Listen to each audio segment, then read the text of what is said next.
স্বাগত weather news 26-এর সাথে আছি আমি মোহাম্মদ আরিফ সরকার। প্রতিদিনের মতো আবার চলে আসলাম ঝড় বৃষ্টি নিম্নচাপের আপডেট নিয়ে। আগামী 29 জুলাই মঙ্গলবার থেকে নিম্নচাপের জেরে কলকাতা, খুলনা, বরিশাল, কলাপাড়া, কুমিল্লা এবং চিটাগং এইসব অঞ্চলগুলোর উপর দিয়ে লাল সতর্কতার সংকেত দেখিয়েছেন বাংলাদেশ এবং ভারতীয় আবহাওয়া অধিদপ্তর। সেই সাথে সমুদ্র বন্দরগুলোর উপর দিয়েও 3 নম্বর সংকেত দেখাতে বলা হয়েছে। প্রিয় দর্শক, আগামী 12 থেকে 24 ঘন্টায় কোন কোন অঞ্চলগুলোতে বিক্ষিপ্ত ধরনের বৃষ্টি হওয়ার সম্ভাবনা রয়েছে, সেই সাথে কোন কোন অঞ্চলগুলোর দিয়ে প্রতি ঘন্টায় 40 থেকে 45 কিলোমিটার বেগে দমকা ঝড়ো হাওয়া বয়ে যাচ্ছে। আজ 27 জুলাই রোজ রবিবার আগামী 24 ঘন্টার আবহাওয়ার আপডেট জানিয়ে দেব। তবে আমাদের চ্যানেলটি যারা এখনও সাবস্ক্রাইব করেননি, সাবস্ক্রাইব করে বেল আইকনটি বাজিয়ে দেবেন আর ভিডিওতে একটা লাইক করে আমাদের পাশেই থাকবেন। চলুন প্রথমেই আমরা আগামী 4 দিনের বৃষ্টির পরিমাণটা একটু দেখে নেই যে কোন কোন অঞ্চলগুলোতে কেমন বৃষ্টি হতে পারে। প্রথমেই আমরা দেখতে পাচ্ছি কলকাতাতে আগামী 4 দিনে 75 থেকে 80 মিলিমিটার পর্যন্ত বৃষ্টির সম্ভাবনা কিন্তু লক্ষ্য করা যাচ্ছে। এছাড়া ধানবাদ, পাটনা, পূর্ণিয়া এইসব অঞ্চলগুলোর উপর দিয়ে আগামী 4 দিনে 143 থেকে 148 মিলিমিটার পর্যন্ত বৃষ্টি ঢালতে পারে। প্রিয় দর্শক, আপনারা একটাবার চিন্তা করতে পারেন, এত পরিমাণে যদি বৃষ্টি হয় তাহলে কিন্তু এইসব অঞ্চলগুলো দিয়ে ভেসে যাওয়ারও কিন্তু একটা সম্ভাবনা রয়েছে। প্রিয় দর্শক, এছাড়া ভারতের উত্তরবঙ্গের এদিকে দেখা যাচ্ছে দ্বারভাঙ্গা, বিরাটনগর, শিলিগুড়ি, আলিপুরদুয়ার, গুয়াহাটি এইসব অঞ্চলগুলোর উপর দিয়েও আগামী 4 দিনে 100 থেকে 110 মিলিমিটার পর্যন্ত বৃষ্টির আভাস কিন্তু লক্ষ্য করা যাচ্ছে। প্রিয় দর্শক, এছাড়া যদি বাংলাদেশের এদিকে একটু লক্ষ্য করি, ময়মনসিংহ, ঢাকা, মেহেরপুর এবং রাজশাহী, কুমিল্লা সহ খুলনা, বরিশাল এইসব অঞ্চলগুলোর উপর দিয়ে 100 থেকে 140 মিলিমিটার পর্যন্ত বৃষ্টি হওয়ার সম্ভাবনা কিন্তু লক্ষ্য করা যাচ্ছে। প্রিয় দর্শক, আবার সিলেটে কিন্তু দেখা যাচ্ছে 90 থেকে 100 মিলিমিটার পর্যন্ত বৃষ্টির সম্ভাবনা। প্রিয় দর্শক, এখন আমরা সরাসরি দেখে নিব আগামী 12 থেকে 24 ঘন্টায় কোন কোন অঞ্চলগুলোতে বিক্ষিপ্ত ধরনের বৃষ্টির সম্ভাবনা রয়েছে। প্রথমে যদি আমরা 27 জুলাই দুপুর 2টার দিকে আসি, তাহলে প্রথমেই লক্ষ্য করা যাচ্ছে কলকাতা বিভাগে কিন্তু বিক্ষিপ্ত ধরনের বৃষ্টির সম্ভাবনা লক্ষ্য করা যাচ্ছে।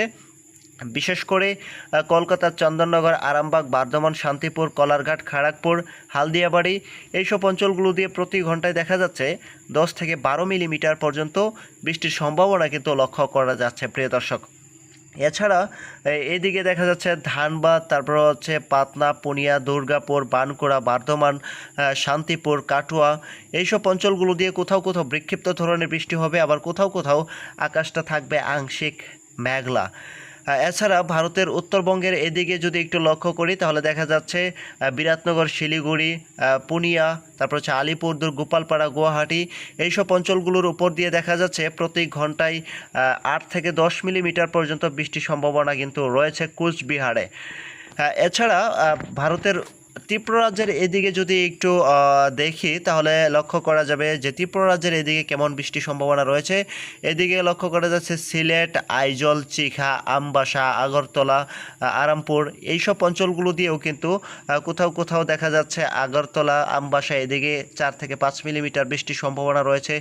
আমরা যদি একটু বাংলাদেশের এদিকে একটু লক্ষ্য করি, এখন ময়মনসিংহ বিভাগে তেমন বিক্ষিপ্ত ধরনের বৃষ্টি না থাকলেও কোথাও কোথাও মাঝারি ধরনের বৃষ্টির সম্ভাবনা রয়েছে, যেমন ময়মনসিংহ, নেত্রকোনা, ফুলপুর, নালিতাবাড়ি, জামালপুর, সরিষাবাড়ি, শালচত্র, ত্রিশাল, ভালুকা, কালীহাটি এইসব অঞ্চলগুলোর ওপর দিয়ে প্রতি ঘন্টায় 3 থেকে 4 মিলিমিটার, কোথাও কোথাও আবার 7 থেকে 8 মিলিমিটার পর্যন্ত বৃষ্টির সম্ভাবনা কিন্তু লক্ষ্য করা যাচ্ছে। প্রিয় দর্শক, তারপরে যদি আমরা একটু ঢাকা বিভাগের এই দিকে একটু লক্ষ্য করি, তাহলে দেখা যাচ্ছে ঢাকা, তারপর হচ্ছে দহর, মুন্সিগঞ্জ, হোমনা, মুকসেদপুর, ফরিদপুর, শিবচর, মাদারীপুর এইসব অঞ্চলগুলো দিয়ে কিন্তু বিক্ষিপ্ত ধরনের বৃষ্টির সম্ভাবনা লক্ষ্য করা যাচ্ছে।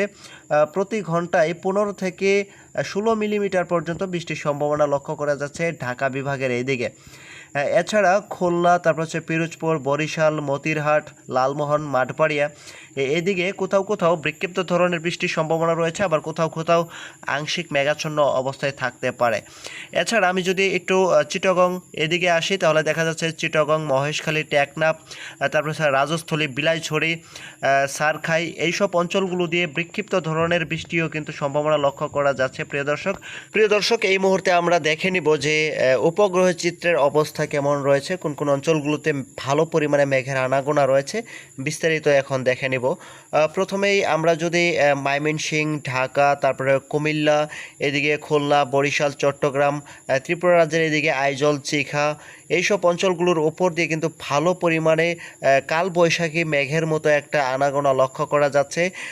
এছাড়া এদিকে রংপুর, তারপর হচ্ছে আলিপুরদুয়ার, গোপালপাড়া, গুয়াহাটি এদিকেও কিন্তু ভালো পরিমাণে মেঘের আনাগোনা লক্ষ্য করা যাচ্ছে। প্রিয় দর্শক, ভারতের পশ্চিমবঙ্গের এদিকে এই মুহূর্তে মেঘের আনাগোনা না থাকলেও গভীর রাতের দিকে কিন্তু আবার এদিকে ভালো পরিমাণে মেঘের আনাগোনা দেখা যাবে। প্রিয় দর্শক, ত্রিপুরা রাজ্যের এদিক থেকে ঢাকা হয়ে কলকাতার এদিকে কিন্তু ভালো পরিমাণে মেঘের আনাগোনা লক্ষ্য করা যাবে গভীর রাতের দিকে। প্রিয় দর্শক, গভীর রাতের দিকে দেওঘর, তারপর হচ্ছে বাগালপুর, মালদা, সেই সাথে রাজশাহী, মেহেরপুর, ধানবাদ, রাঞ্চি, কলকাতা, তারপর হচ্ছে কলারঘাট, খড়গপুর এইসব অঞ্চলগুলো দিয়ে কিন্তু গভীর রাতের দিকে ভালো পরিমাণে মেঘের আনাগোনা লক্ষ্য করা যাবে। সেই সাথে ভারতের পশ্চিমবঙ্গের এদিকে গভীর রাতের দিকে আবার বৃষ্টি হওয়ারও কিন্তু একটা সম্ভাবনা থাকতে পারে। প্রিয় দর্শক, তো চলুন আমরা একটু বর্জ্য এবং বৃষ্টি মোডে আবারও চলে আসলাম। আমরা যদি সন্ধ্যা 6টার দিকের আবহাওয়ার আপডেটটা দেখি তাহলে আমরা লক্ষ্য করতে পারবো যে কলকাতার এইদিকে সন্ধ্যার দিকে তেমন বৃষ্টির সম্ভাবনা নেই। দুপুরের দিকে যেমন ভারী বৃষ্টির বিক্ষিপ্ত আকারে বৃষ্টির সম্ভাবনা রয়েছে, সন্ধ্যার দিকে কিন্তু আবার অনেকটাই বৃষ্টির পরিমাণ কমে গিয়ে ভারতের দক্ষিণবঙ্গের এদিকে কিন্তু অনেকটাই বৃষ্টির পরিমাণ আবার বেড়ে গিয়েছে। বর্ধমান, দুর্গাপুর, বাঁকুড়া, তারপর হচ্ছে কাটুয়া, সেই সাথে বাংলাদেশের শান্তিপুর, মেহেরপুর, নালিহাটি, দুমকা, রাজশাহী এইসব অঞ্চলগুলো দিয়ে কিন্তু আবার বৃষ্টির পরিমাণটা বেড়ে গিয়েছে। বেড়ে গিয়ে দেখা যাচ্ছে 8 থেকে 10 মিলিমিটার পর্যন্ত প্রত্যেকটা অঞ্চলে বৃষ্টি হওয়ার সম্ভাবনা কিন্তু লক্ষ্য করা যাচ্ছে। সেই সাথে বাংলাদেশের ঢাকা, তারপর হচ্ছে কুমিল্লা এদিকেও তেমন বৃষ্টির সম্ভাবনা সন্ধ্যা 6টার দিকে না থাকলেও কোথাও কোথাও গুড়ি গুড়ি বৃষ্টি হওয়ার সম্ভাবনা রয়েছে, আবার কোথাও কোথাও আকাশটা আংশিক মেঘাচ্ছন্ন অবস্থায় থাকবে। বিশেষ করে নাগারপুর, বেড়া, পাবনা, তারপর হচ্ছে তারাস, তারপর হচ্ছে টাঙ্গাইল এইসব অঞ্চলগুলো দিয়ে আকাশটা আংশিক মেঘাচ্ছন্ন অবস্থায় থাকবে। আবার কোথাও কোথাও বিক্ষিপ্ত ধরনের বৃষ্টিও কিন্তু সম্ভাবনা লক্ষ্য করা যাচ্ছে। বিশেষ করে পিরোজপুর, খুলনা, মাদারীপুর, ফরিদগঞ্জ, মতিরহাট, বরিশাল, লালমোহন, মাঠবাড়ি এদিকে কিন্তু আবার বিক্ষিপ্ত ধরনের বর্জ্যসহ বৃষ্টি হওয়ার একটা সম্ভাবনা কিন্তু লক্ষ্য করা যাচ্ছে সন্ধ্যা 6টার দিকে। প্রিয় দর্শক, তো আমরা যদি একটু রাতের দিকে আসি তাহলে দেখা যাচ্ছে গভীর রাতের দিকে চলে আসছি। গভীর রাতের দিকে কলকাতা, ধানবাদ, পাটনা, পুনিয়া এইসবে অঞ্চলগুলোর উপর দিয়ে আকাশ বেশ পরিষ্কার লক্ষ্য করা যাচ্ছে।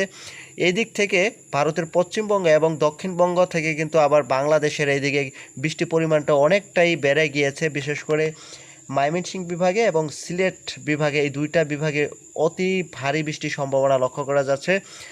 ময়মনসিংহ বিভাগে ময়মনসিংহ, সরিষাবাড়ি, বগুড়া, সিরাজগঞ্জ, কিশোরগঞ্জ, মাদান, বাগমারা, চর, রাজীবপুর, ঘোড়াঘাট, বালুরঘাট, মহদেবপুর এইসব অঞ্চলগুলোর উপর দিয়ে প্রতি ঘন্টায় 8 থেকে 10 মিলিমিটার পর্যন্ত বৃষ্টির সম্ভাবনা কিন্তু লক্ষ্য করা যাচ্ছে। এছাড়া সিলেট, জগন্নাথপুর, ছটাকবাজার, তারপর হচ্ছে বারলেখা, সারখাই, বালাগঞ্জ, মৌলভীবাজার, কালুরা, জাকিগঞ্জ, হাবিবগঞ্জ এইসব অঞ্চলগুলো দিয়েও কিন্তু প্রতি ঘন্টায় দেখা যাচ্ছে 10 থেকে 12 মিলিমিটার পর্যন্ত বৃষ্টির সম্ভাবনা লক্ষ্য করা যাচ্ছে সিলেট বিভাগের এদিকে। প্রিয় দর্শক, এছাড়া